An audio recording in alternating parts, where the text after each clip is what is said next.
Okay, well, welcome to the introduction.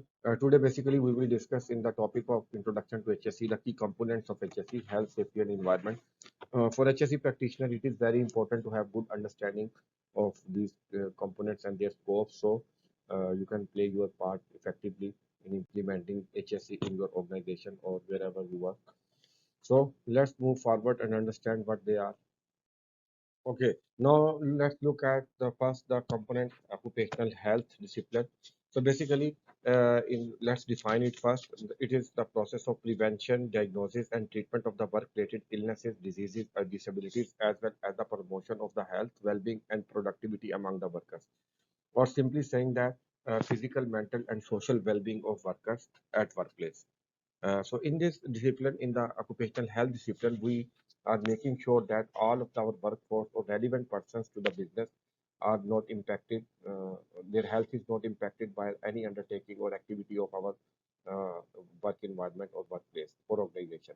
So basically, we ensure that our workers during their work times are healthy and away from the danger that can impact their health. How we do it, how we achieve it, let's see.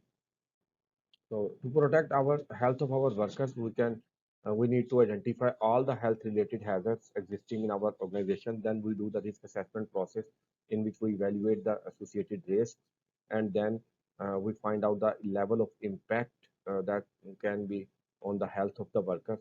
And then accordingly, we develop and implement the suitable control measures to control the impacts to make sure that our workers are healthy during the work.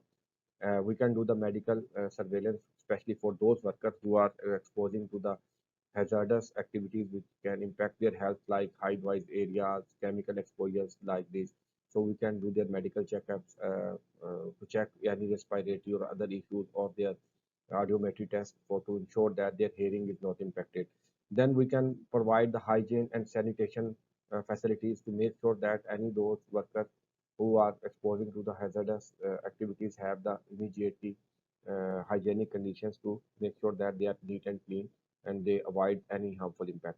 Then we can provide the ergonomic atmosphere, which is basically related to the comfort level of the workers, which is basically the designing of the which relates to the designing of the workstations, equipments, and work desks, so that worker is comfortable for using them and their health is not impacted.